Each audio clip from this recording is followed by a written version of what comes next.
All right, back with another episode of the Cedric Maxwell podcast. I am Josue Pavon. He is, of course, Cedric Maxwell. Max, it looks like we're not, based on last week's episode, looks like neither one of us is going to get what we want, at least anytime soon, right? You got Bradley Beal no longer heading to the Olympics. So much for the whole recruitment trip. I guess that's canceled for now, right? Mm-hmm. Jayson Tatum trying to convince him or trying to plant that seed ahead of next summer's free agency. I guess you could shelve that for now, right? And then Damian Lillard report from TrueHoop.com, a source coming forward saying that he was planning within the next couple of days of demanding a trade. Well, Damian Lillard, I know that got you excited, Max, but that was less than 24 hours later shut down by Dame Lillard himself, who said that he's going to work with management, of course, and try the best he can to make this roster better. And he's planning on meeting with the new head coach, Chauncey Billups, in Las Vegas before heading to the Olympics out of Tokyo. But Max, you're fresh off of vacation, so let me get you up to speed here. So there we go. I set everything up for you. But first things first, was it Aruba? How was your trip? Aruba was nice, and this is how it went. While I was in Aruba. So this is what was actually sent to me. So you have to love this. This is Cedric Maxwell's 1977 UNC Charlotte. Man, that's college Max right there. And where I was wearing the number 33, man, I was like, I was ready to lock and load, man. But that was look at that frat boy. Yeah, so look at that frat boy. Got the afro on and everything, but. I'm disappointed in the fact that Lillard is not available, but you still have your pieces and you still have Brown, and I don't think you're going to give him away. But as I said before, that's the most valuable asset that you have that is movable. If you don't move him, I'm not crying, but if there was an opportunity to get a top 10 player, then I think that you would have to make that particular move. I mean, I was thinking about it a lot, and I was a bit on the fence. If you really think about it, I couldn't help but think about last week's episode. You're talking about the contrast, right? What's the contrast between Tatum and Brown? There's a lot of contrast between Tatum and Dame Lillard, and Dame Lillard, like that's a guy who I say, okay, boom, you put him on this roster, you got a shot there, but. Is that duo good enough though against a healthy New Jersey Nets team, against the Milwaukee Bucks? Don't forget about the Miami Heat. They're coming back. Well, look at Atlanta. Look at Atlanta. Would you be as good as Atlanta? I think you would be, but I think that a lot of that depends on how the cookie crumbles. I think that you have an excellent opportunity if you think about having a guy like that. And we're talking in these terms, we're talking about one of the top 4 guards in the NBA. And if you were able to roll the dice in that way, you'd have to make that particular move. Would you be good enough when you think about a championship? I don't know.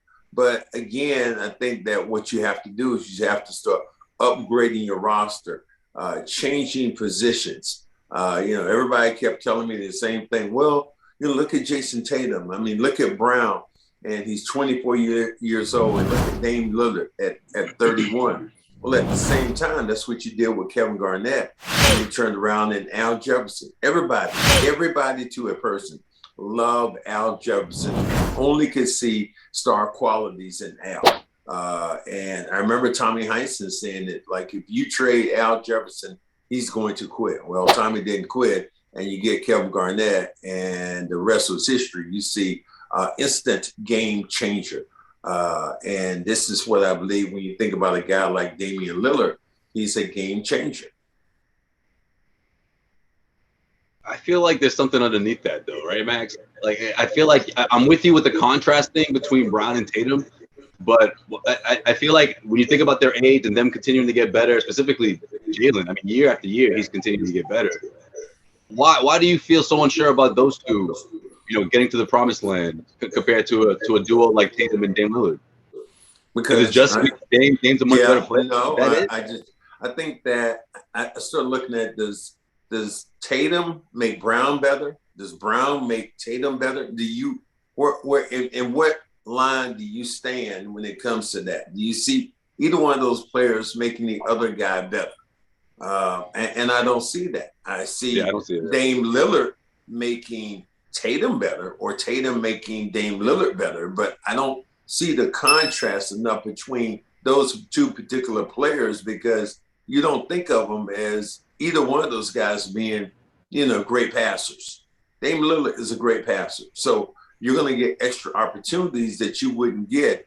And that would be even if Tatum left. And obviously that's probably never going to happen. But, I still think you start looking at contrast in players. I think that's the part of Tatum's game I really can't wait to see evolve, because I think that's going to really open things up, because we've been saying this for the last couple of seasons, right? How can he make his teammates better? I think evolving to a better passer is going to ultimately be what makes him that top 5 MVP caliber player. I think that's the part of his game he needs to add. People compare him a lot to Kobe because that was his, someone he looked up to, his mentor. But sometimes I see Kobe in him, of course. I see that in his footwork. But sometimes in his approach, and when he's really helping out his guys and being that facilitator, that ball handler, I see a little LeBron. LeBron had to add that part to his game, and I think that was a huge part. I don't see that. LeBron already had that in his game. He was already a pass happy guy when he got. Oh well, yeah, he was a pass happy guy, but Max, he took it to another level when he became a champion, though. I think he took it to guys like level, Mario Chalmers buckets, finding guys off the bench. Yeah, but I think you also start looking at the same thing when I say Tatum. Okay, not only from a passing standpoint does he have to get better, but he has to get better defensively as that guy who is going to stick, one of these big time guards and there are times when he makes great defensive plays. He has quick hands to get over, make steals. We know he can make that particular move. But I want to see him just get down and dirty and be physical enough to knock people off the box and doing stuff like that. He's strong enough to do that. He just has to have the mental approach to do that. You want to see him get in people's faces. I like that. You said that a few months ago. When have you seen Tatum or Brown get in an opponent's face? Well, William, you and I have talked about that. And how many games you think about when you think about those two particular players, and you're going, man, it's like, okay, I just want to see that. And we've seen glimpses of it. I know people right now who are watching the podcast are going to say, well, I remember when Tatum, ran into LeBron James after he dunked on him. Yeah, okay, well, start thinking about more plays other than that particular play when you think about Jason Tatum or Brown, getting in somebody's face. And I'm not saying I want them to be fighters, but it's contagious to the rest of your team when your best player is physical, when your best player is a little nasty. And every team that in the NBA right now has that little nasty player. And even you think about it, even a guy as small as Trae Young is, there's a little nastiness to Trae Young's game. Luka, one of the best players right now, upcoming players. Yeah. Like, there's some nastiness to his game, and that's what I want to see. And even to the point of, I just want to see Tatum or Brown protect themselves more, because their guys are going to take shots at them. And you can't already have Uncle Marcus can't always come off the bench or come someplace flying in to be the enforcer for your team. Right. When people always talk about that dunk on LeBron, I always ask them, well, what did he do after that? Yeah, that's true. It was like 7 minutes left in that game. He didn't touch the ball after that. Not one more time after that. True that. But and here's the thing, which was really crazy about that particular team. That was a young trifecta, because the person you actually put in there actually was Terry Rozier. There's Terry Rozier, Brown, and Tatum. Now, that is when you think about having those three guys together and Marcus Smart. That really created a lot of problems when you think about, what you did, how you played, and how you competed on both ends of the floor. Right. Yeah, that's true. Well, speaking of Tatum, he sat out of the last exhibition game Team USA had against Argentina. Now, they were supposed to play Friday night, but that one was canceled. No word if he's going to be in action for the final exhibition matchup going on Sunday. But how do you feel about this, Max? Obviously, Celtics fans are a bit concerned. They're talking about knee soreness. They don't like to hear that. They've seen some of their favorite Celtics players go down with knee injuries. Little by little, seen them chip away, little by little. All of a sudden, boom! They're out for a few months or whatever the case may be. They call it a knee soreness, but Tatum, I mean, it sounds like at age 22, at age 22, Josue, I have a problem with that. And I've said this many times before. When you think about playing in the NBA, here's my belief. Either you rest your body or your body's going to rest you.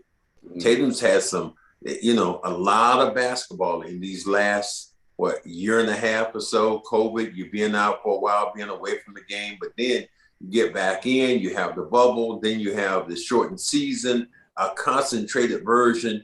And instead of resting your body, you go to the Olympics. And who am I to say, your Olympic dream? I'm not trying to squash that, but at 22, I think there would be other opportunities for him to go a little bit later on his career and give himself a chance to rest, because boom, right after the Olympics, how much time do you have before you're right back into the season again? So, right. I mean, that to me is critical when you think about players and what they do and how they protect themselves and how they protect their bodies. I think that's what probably did it, right? I mean, let's face it, that break that he had, maybe he was in the gym doing light workouts and whatnot, but it wasn't nearly as much as the rigorous, day-to-day grind that he just finally got out of, for the last 10 months or so. Every other day they were playing, working out that body every single day. You take a break and then you go right back into it. I mean, these guys had a back-to-back exhibition matchup. I mean, they're playing back-to-backs right now when they just got off of this fresh break after such a rigorous, regular season and postseason for some of these guys. Regular season and the NBA Finals isn't even over. And the finals. So not only that, you're gonna go right to watching the games. When you just say, hey, good, I'm good here. I'm all set. I'm not watching any games. I'm not doing anything. I'm relaxing. Stepping away from the game. Stepping away. And sometimes when you step away from the game, I think you become fresher.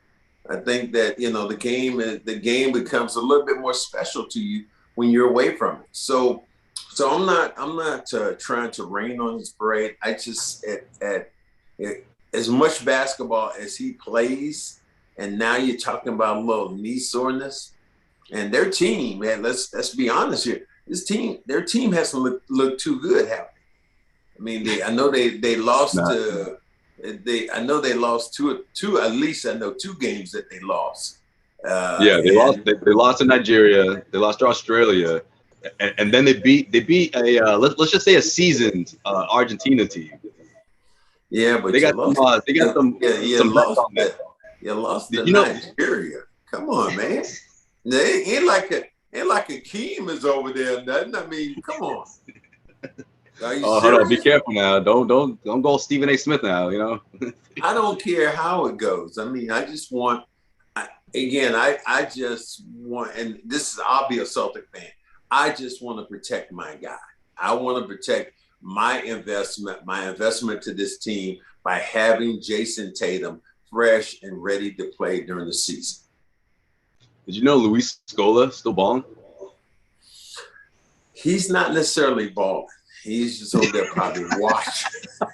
I mean, that was like Anderson Varejao.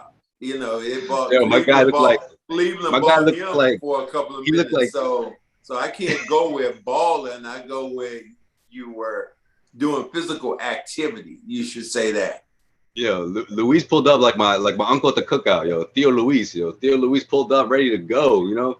He looked all seasoned. He had a salt and pepper hair look. I'm like, that's Theo. That's my uncle right there. Oh my goodness, I can imagine. So I'm just trying to get the nephews. Come on, let's get some shots up. Yeah, I'm just to me, it's just it's a matter of what this team does, and I think they put themselves into more of a. I mean, there's obviously some wait and see with this team. You know, you bring Al back, you bring an older Al back in the fold. How is he going to perform with these younger guys? You got a brand new coach who is trying to, you know, commit himself and introduce himself to his players. And at the same time, I think he's off to the Olympics. I had a little, I took a picture of myself when I was in Aruba, actually. And Emi Adoka had a shirt on, and I was repping it in Aruba. And I sent the picture. Yeah, I actually sent the picture to Nia Long and his lovely fiance, and she was like, "Wow, I love that." And then she was saying, you know, we're going down to Turks and Caicos because, you know, the families aren't going right now. They aren't going to Tokyo because you can't bring them. So I think there's a lot of things, there are a lot of movable parts in all this that I'm not really crazy. Hey, this is comedian Josue Pavon, best known for his impression of Donald Trump. I'm going to be at City Winery in Boston for one night only, July 26th at 8 p.m. Hope to see you there. Well, how about this, though? Tatum and his brand new head coach spending all that extra time together? No, that's a good thing. That's not a bad thing. I like that. Chance to bond and maybe he can get him on board, because that's the first thing you do as a new head coach. You get your best player on Bob. You get him committed, and once he's committed, then he can kind of rein other guys in. And so I am going to like that situation. I just wish Jalen was there. And Celtics fans don't want to hear it, man. They don't want to hear it, but I want transparency between all three of those guys. And I'm not saying that him not being there means there won't be transparency, but I'm just afraid that the first team meeting, you know, Ime's going to pull up with his arm around Tatum, but, oh, what's up, guys? What's going on? And they're going to be some inside jokes and whatnot. Yo, remember that night in Tokyo? Oh, yeah.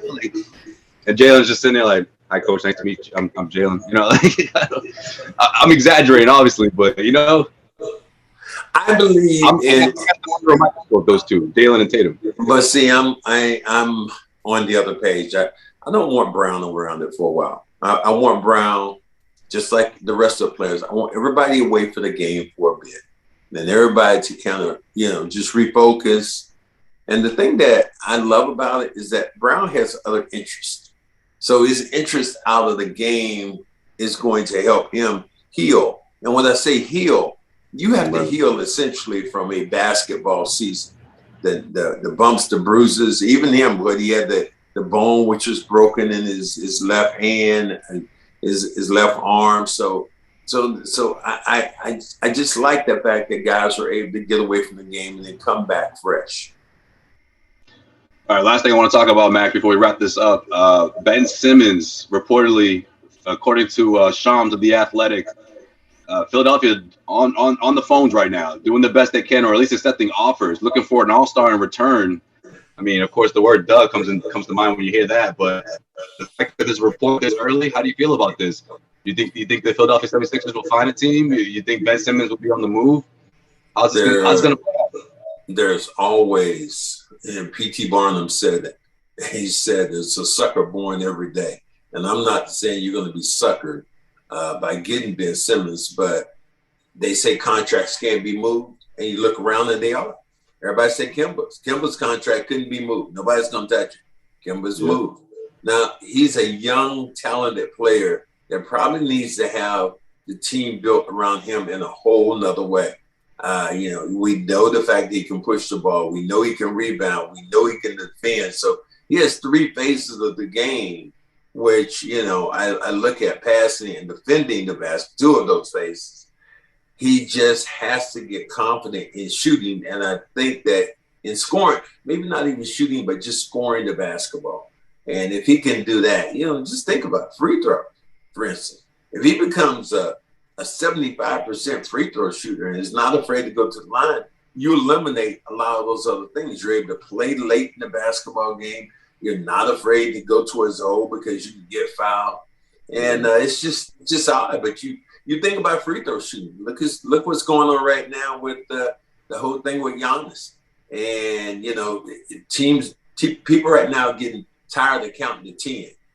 because they already, as soon as before the referee gives Giannis the ball, their second clock is already going. They have 10 seconds to shoot. They're 1, 2, 3, 4. No, well, to the credit, they wait till exactly the ref bounces the ball. Like, as soon as he lets it out of his hand, Giannis doesn't have the ball in his hand yet. 1, 2. Yeah, but that's not how seconds go. Seconds don't go No, 1, 2, 3, 4.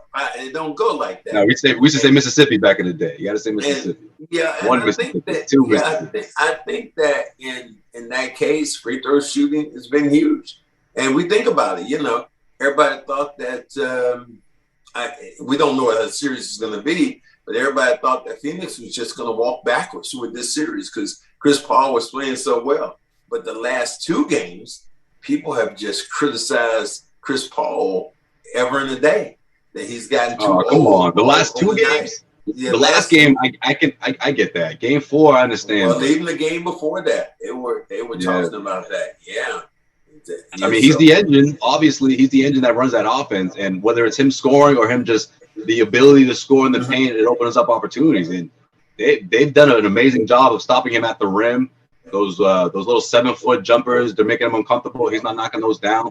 Those nearly impossible shots to hit on the reg. He's not hitting them on the reg, or at least he wasn't in game 4. Well, I think that the thing about a series that people don't realize, a 7-game series is about adjustments, about adjusting your defense, adjusting how you play offense, who can take who takes advantage.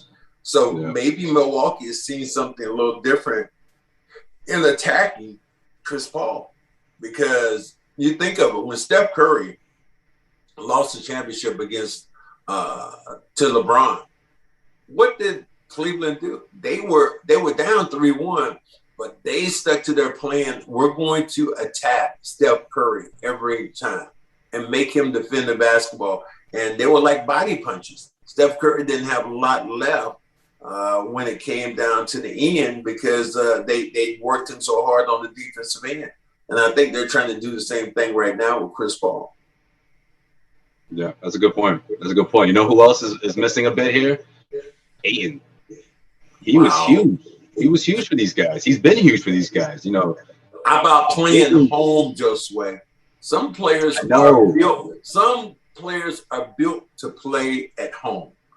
And I always said the great players. Milwaukee's a rough place to play in, man. The great players are always the players who are built to be assassins in other people's buildings. That is what I loved about Kobe. That's what I loved about Steph Curry.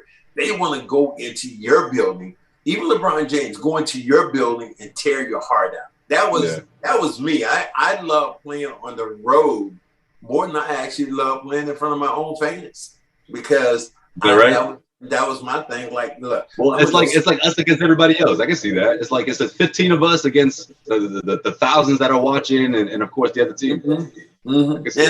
And that to me, that's what the great players do. And so you're talking about Ayton.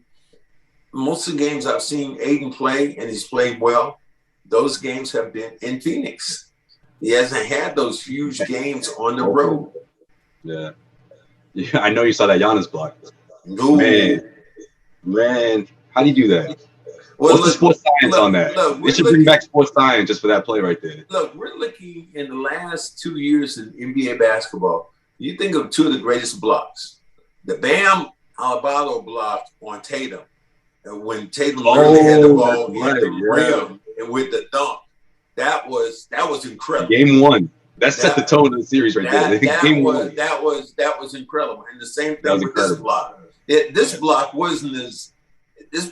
was a really good block of getting back to the basketball but the Bam one-on-one, mano, I'm going to dunk your face, and he dunks it so hard. There's nothing Tatum could do, man. Nothing more he could do. That boy had country strong in his hand. Able to catch that basketball and take it literally out of the rim. That to me was incredible. Yo, he was like this. Yeah, I mean, his hand was in the rim. You know how strong you have to be. This is the act of a waiter when he's coming to your table with your drinks. This is that, and your strength can't be but so much. going backwards like that. Bam was able to absorb that and then come back and bring that ball back. So we've seen some great plays on the defensive end when it's come to blocking shots in the last couple of years. And then add to that, that's a good point. I need to know the angle on that one too. Yeah, I want the sports science on that. Add LeBron James's dunk, his block to it. Iguodala. So there's some. We've seen some great defensive plays, and for all the people who screamed and said, "Oh, this series isn't going to be a good one," this has been a really fun series. Oh, it's been a great series. Even to the point, this is even Game 4 might have been a classic. Even to the point of this, Josue, is that as much as you and I both hate Milwaukee, man, that looked like that was a party going on in Milwaukee for the last couple of days. I mean, people are out. I mean, I know the weather's different, but I'm saying, where are all these people in Milwaukee during the time that we were there for 3 or 4 days? We're always trashing Milwaukee for those back-to-back series. Yeah, where was that energy? Where was that energy in 2018 and 2019? Oh man, it was. I mean, but it looks so much. I mean, they're having so much fun on the outside of the building. Yeah, and even they got the new plaza, the new setup. Yeah, even away games to me is fantastic because people are lining up in Milwaukee. I don't know what you have to do in Milwaukee anyway, but you know like a Patriot Place type of setup there. It's like a Patriot Place. 2019, they just had the moment they had the new arena. I know what it is. Yeah. I understand exactly what it was because. But you remember when I told you before, you like, we had an off day in Milwaukee. He's like, what are you going to do? I said, go to Chicago. That's what I'm going. I took the train to Chicago. I'm like, man. I did the same thing too. Yeah, there is nothing to do here. And so the following year, I did the same thing. I was like, I'm going to take Mac's advice. The following year, I'm going to take a 40 minutes of, you get off the train, you're right in the middle of the city. I took an Uber to see, the United Center. I had to see the Jordan statue, for the first time. I made a day of it, man. Yeah. Yeah, I mean, and now I look at all these people in the middle of Milwaukee and like they're having fun and lights and just the energy is so high. And I've never seen that kind of energy in Milwaukee. At least those wings were good. I don't remember what place that was. We should shout them out. That would be the last thing that I'm doing, giving Milwaukee shout outs about food. I'm not doing that. I've done a lot of things in my life, but that's not one of them. Yeah, so how was Aruba, man? You got any good stories? Any how was it, first of all? How was the setup? Aruba was fantastic. I mean, I made a poor choice initially of taking a hotel, and it was a Mill, M-I-L-L hotel. I made a poor choice of taking that hotel. Well, I made a good choice. In fact, I took the first 2 days there and kind of cheaped out on it. And it was one of those hotels where you went in and the furniture in your room, there was a hole in the couch. So that was not a good sign. I went to the bathroom and turned the knob on in the bathroom shower. The knob falls off the bathroom shower. I was like, oh gosh. I looked out the window of my hotel, hoping to see the ocean, and there were 2 cargo containers they have on those boats outside my window, 2 trailers. Like blocking it? Yeah. I'm like, what is going on? No, the worst is when you see like a brick wall or something. That's your view. You're like, well, essentially that was about it. So, and then I made a wonderful choice of going to the Ritz-Carlton for the next 3 or 4 days. There you go. That was night and day. Only thing these people made a mistake in is at the MIL, the Mill Hotel, they want me to give a review. Oh, they fucked up. I don't think they want that. I don't think you. They didn't mean to send you that email. You don't want that email. You were supposed to get that one. You can't get enough bad stars and emojis on that hotel for me. Yeah, like, about 1 hour before you got that email, the manager was like, "Wait, you didn't put the last guest on that email, did you?" No, please take his name off. If anybody else take his name off there. So yeah, that was it was a good trip, and like I said, then I got a chance to rep the shirt out there with Ime, and then there was some. Well, obviously there's some Boston. I'm sure you ran into some fans. Yeah, I know Boston fans there. So got a chance to talk to them a little bit. So it was interesting. It was a great. The island is great, and I would recommend it. And I was asking the driver that night. I said, when we were leaving, I said, give me the 4 seasons. He said, we got 4 seasons, 4 summers. I was like, what? Yeah, 4 summers. Is between 82 and 92 almost every day. I was like, damn, this is the place I need to be living. But that's the way it is. It was a bit expensive, but the island was just beautiful. How was did they double check your vaccine and all that stuff? Like, you had to do a test or anything on the way? You had to do a test going. You had to do a test coming back. So yeah, when you travel now, especially going to another island, you might be able to travel that way in the U.S. But right now, you're going to another island or to another country in that way, you're going to have to get tested. So you people who haven't been tested, if you want to travel, that's the only way you're going to get to these places. I need to get to a place, man. I'm gonna do an island. I got to figure something out soon. A little getaway before everything ramps back up. 'Cause you know how it is, man. 6-7 weeks from now, we'll be right back into what's it, training camp and preseason, all that stuff's coming. Well, I'm just. It's gonna creep up soon. Yeah, my thought is, are we going to be traveling? Everybody keeps saying the same thing. I haven't heard it yet. Good question. Hey, people keep saying that the traveling parties are going to we're going to be going the way we did last time, and I had the worst dream that I was not going to be allowed on the team plane. And I was going to have to fly like you. I was going to have to fly commercial. I woke up in a cold sweat, man. I was like, oh, fly like you. Hell no. I can't. Fucking Max. I mean, no. I mean, some days you get less days than I do in some of these. Well, how did you react in the dream? Was you like, oh hell no? I just woke up in a cold sweat. I was like, like what? You want me to do what? And they actually gave me a Delta ticket, saying, "Here's your Delta ticket. Enjoy, coach.